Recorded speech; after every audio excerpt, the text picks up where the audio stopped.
myself in front of a TV, which I've did for an embarrassing amount of time. As a teenager, one of my first jobs was working in a local video store. It was behind that counter that I learned so much about the importance of stories. I watched people roam around the store, reading the backs of boxes, desperately asking strangers for reviews, trying to figure out what to watch. And I figured out that I had a pretty good memory for these movies and these titles and these directors, and I could help people find movies they otherwise would have missed. And it felt great to help them.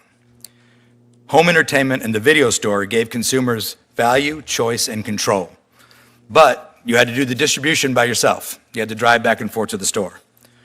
That experience started a chain of events for me that led me to Netflix, which at the time had a couple hundred employees and was stuffing envelopes and using the US mail to send DVDs around the country. It solved the distribution burden for consumers, broadened choice, and deepened value. No matter where you lived, you had access to nearly every TV show and every movie ever made.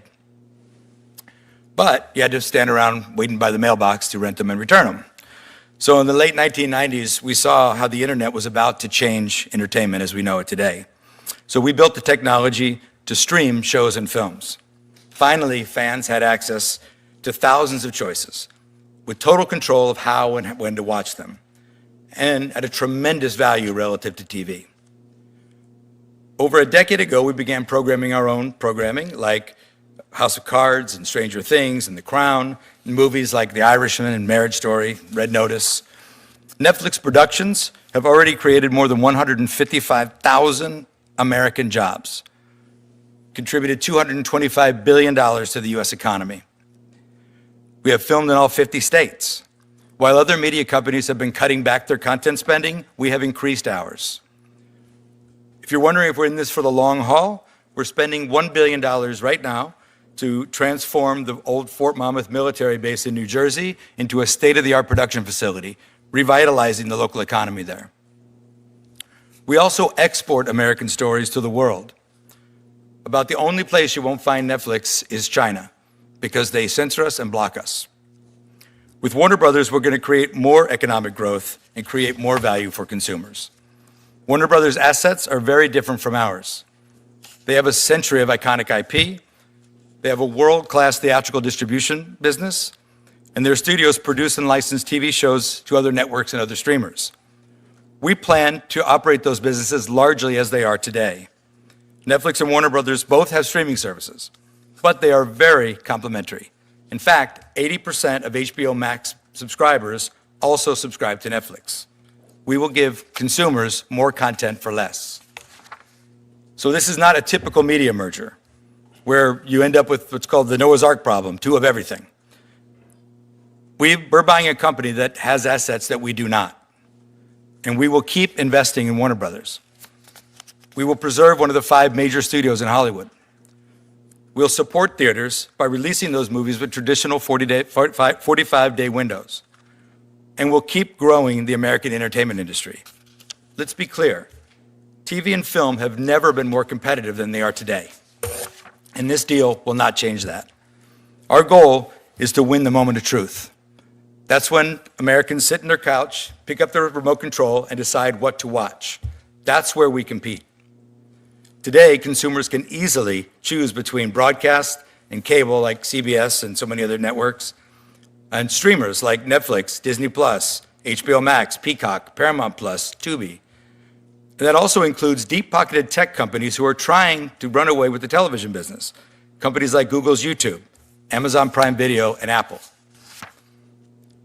If you look at streaming alone, YouTube is the #1 platform for viewing time. They have NFL football, they have an exclusive deal for the Oscars, they have a deal with the BBC to produce original programming. Some of their creators have bigger budgets than typical Hollywood television shows. YouTube is not just cat videos anymore. YouTube is TV. This explains why Netflix, with all of our success, are only about 9% of TV viewing time in the US. With Warner Brothers, we'll be about 10%. This deal keeps one of the most iconic Hollywood studios healthy and competitive. Warner and Netflix together will create value for consumers, more opportunities for the creative community, and more American jobs. Thank you so much, and I do look forward to your questions. Thank you, Mr. Sarandos. We'll turn now to Mr. Campbell. Chairman Lee, Ranking Member Booker, and members of the subcommittee. Thank you for the opportunity to appear before you today to discuss Warner Brothers Discovery and our decision to accept an offer to merge our studios and streaming business with Netflix, while continuing our previously planned separation of our news and sports television networks into a new company, Discovery Global. The iconic Warner Brothers studios have created some of the country's most recognizable television and film productions, from Citizen Kane to Minecraft. Just last month, our films received 30 Academy Award nominations, tying our own record for the most nominations set 2 decades ago. Discovery grew largely from the cable revolution of the 1980s, delivering a variety of content on cable networks such as the Discovery Channel, Animal Planet, Food Network, and HGTV. As the media landscape evolved over the past several decades, Discovery expanded its focus on digital media, delivering high-quality content across a range of platforms in addition to cable. In 2022, Discovery merged with Warner Media, which was then being spun off from AT&T, to create Warner Brothers Discovery. This history exemplifies the dramatic and dynamic changes we have experienced in the entertainment landscape over the past 100 years. Today, those changes are only accelerating as consumers access video content through numerous paid and ad-supported services. Consumers are experiencing a flood of options, including expanded social media platforms, digital and interactive games, and dozens of other entertainment options that compete for consumers' interest and attention. This increasingly complicated media landscape has also resulted in considerable consumer frustration.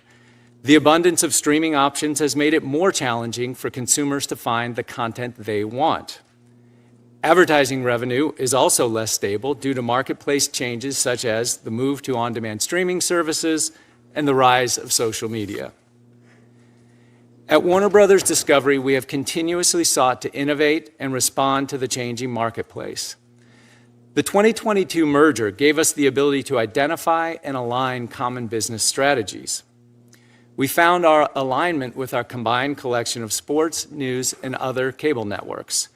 And we saw a different collection of business opportunities with our studios and streaming business. We concluded that the company would be best served by separating the studios and streaming division from news, sports, and entertainment networks, such as CNN, TBS, and HGTV. Last summer, we announced plans to split into 2 companies, Warner Brothers and Discovery Global. The separation strategy was designed to position each company for long-term success by enhancing the strategic flexibility and sharpening the competitive focus of each entity.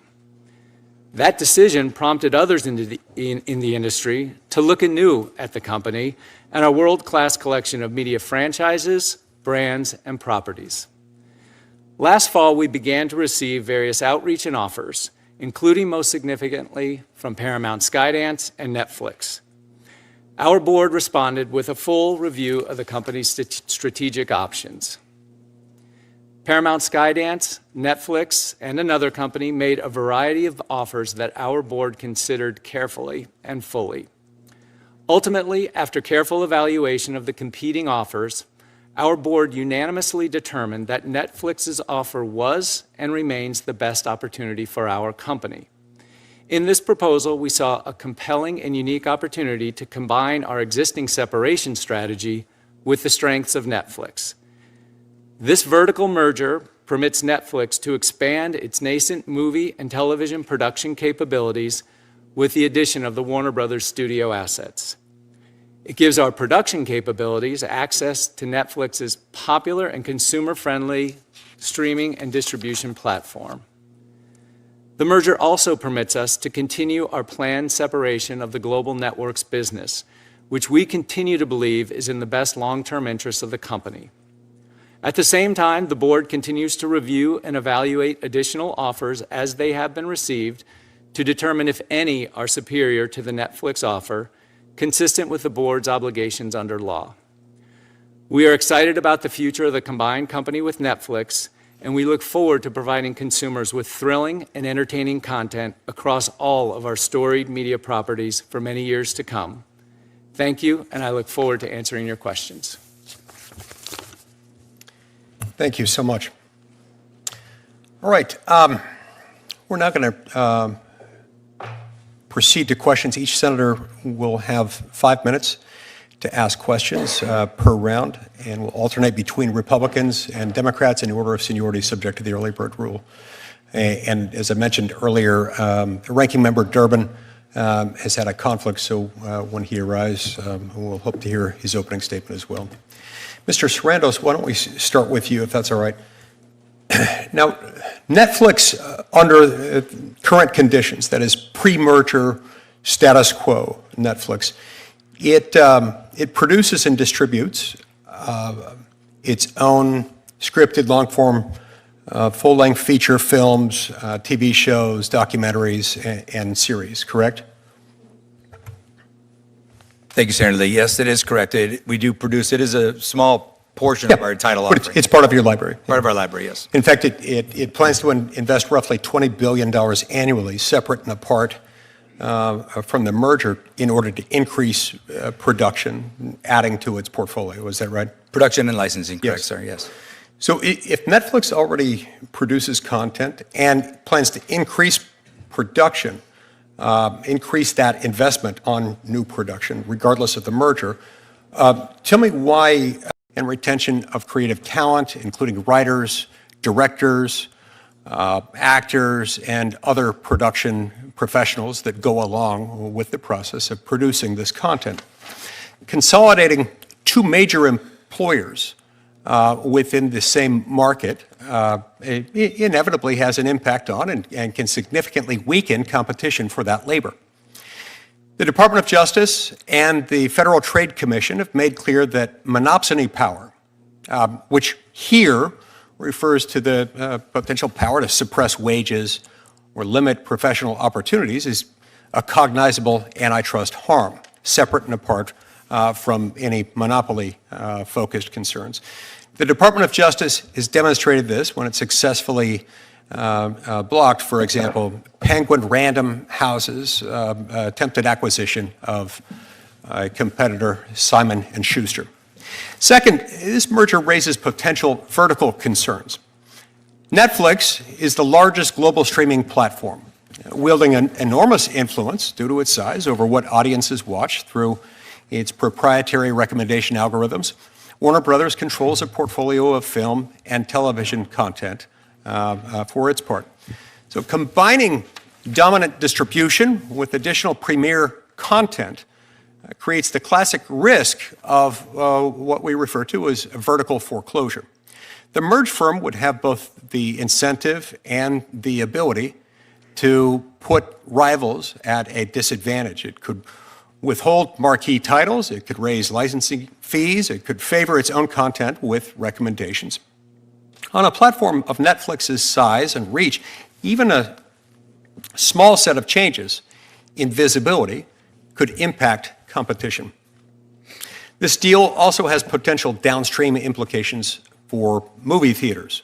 Now, Warner Brothers is a central force in theatrical distribution, while Netflix is generally favored streaming over theatrical releases. This consolidation would increase incentives to divert major releases away from theaters to streaming only on Netflix. That would reduce consumer choice and threaten the viability of movie theaters.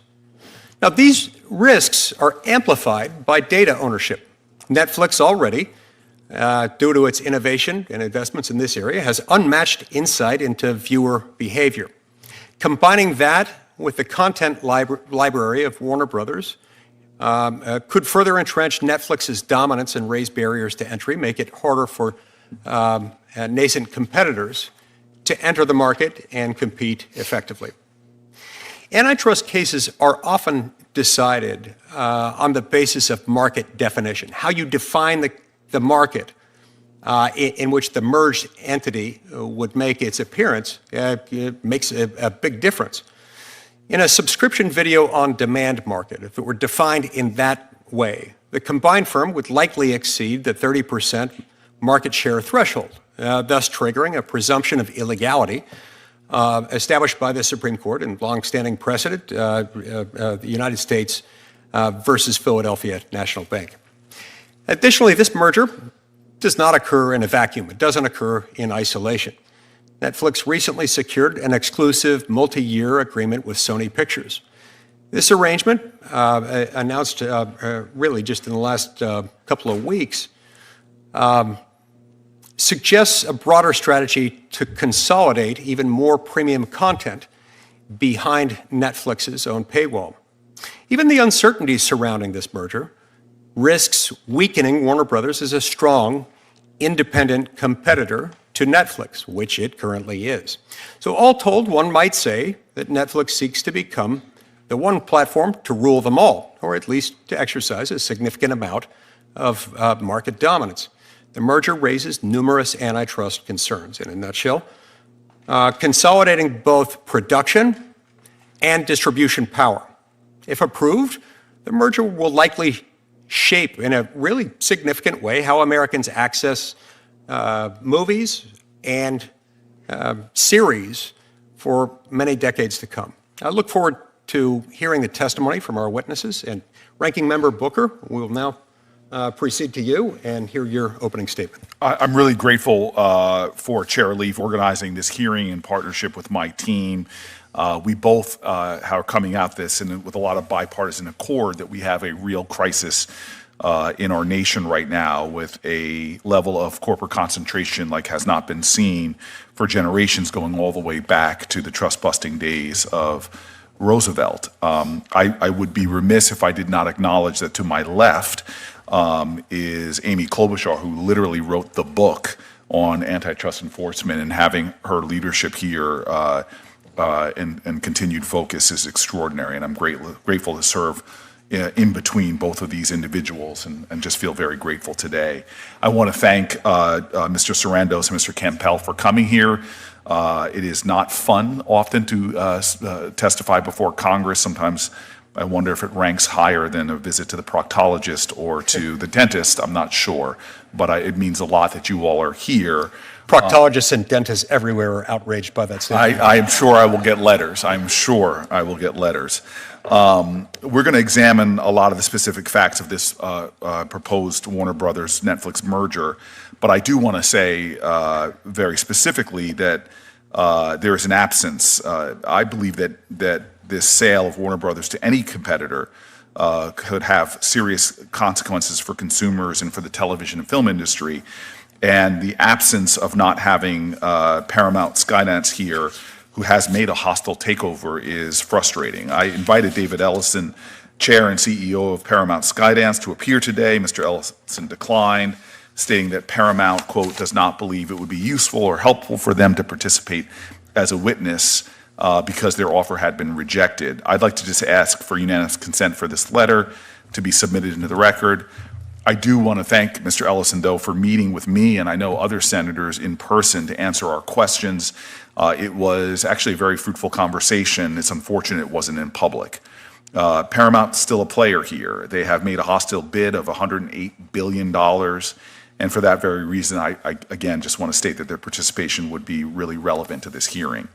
And it would be, in fact, be helpful for Congress to question them about this effort, especially given the serious concerns that I have regarding President Trump's involvement in the deal and the allegations of political favoritism. We're in an unprecedented time where we're seeing executive power being exercised in a way that Congress should be checking. We have seen allegations that Paramount has promised the president to make sweeping changes to CNN after Trump said that he thinks, quote, the people that have run CNN for the last long period of time are a disgrace. I think that it's imperative that CNN be sold, end quote. Days after the Netflix Warner Brothers deal was announced, President Trump purchased $2 million in stocks and bonds in both Netflix and Warner Brothers. I think it's outrageous for any senator, any House member, or for the president or vice president for that matter, to be trading in individual stocks when they have extraordinary insider information and influence over policies that move corporate power. This is, again, another example of the corruption that is cancerously attacking our democracy. President Trump is using government power to reward allies, punish perceived enemies, and enable private enrichment at rates we have not seen before. While ordinary Americans are left paying higher prices, consumers are suffering, and money is siphoned off to the top, leaving families and workers worse off. And aside from the concerns of this administration's exploitation of antitrust enforcement, the acquisition of Warner Brothers Discovery by either Netflix or Paramount or any other competitor would result in concerning consolidation of a sector of our economy that has already been putting a squeeze on consumers and artists. Let's be clear, the sale of Warner Brothers to either Netflix or Paramount would have a significant impact on tens of thousands of Americans that work in the entertainment industry and American consumers. I've been hearing from people throughout this industry concerns, fears, worries, legitimate folks that don't have a political axe to grind who are very concerned about the matters we're discussing today and how they're going to impact their lives. So this is not an either-or situation. With either merger, another corporation will gain significant control over what we see, what we hear, and the news we consume. The acquisition of Warner Brothers by Discovery by either Netflix or Paramount or any other competitor would result in consolidation of a sector of our economy that is already seeing significant consolidation. It's something that we should be talking about, and we should be asking the serious questions. With either merger, another corporation will have that control, increased control over what we see, what we hear, and what news we consume. Now, let's be clear. I was born in 1969. My father made me sit down and watch Star Trek and watch Nichelle Nichols, one of the first African-American women to star in a show like that. Made me watch movies like In the Heat of the Night. So much of our culture was shaped by extraordinary artists who showed diverse voices, who dreamed and saw a future that seemed almost impossible, that in fact there'd be a black senator sitting right now as a ranking member of this kind of committee. Art matters. Art is vital. With a merger like this, it has real concerns about art, about culture, about the voices of Americans, about the moral imagination of a nation. For years, workers, creators, and consumers have been told that consolidation in media and streaming would mean more choice, more unique stories, lower prices. I don't think we've seen that. What we have seen with each merger is higher subscription costs, fewer streaming options, shrinking creative opportunities. I've heard them from artists that I know personally. They speak of lower pay and growing instability for workers across the industry. Many voices that felt that just a decade ago they had chances to bring their art to life now worry that those options are dwindling. Even now, pre-merger, a small number of streaming companies control a lot, from content production to distribution and to the actual platforms through which consumers access entertainment. We are seeing a lot of vertical integration.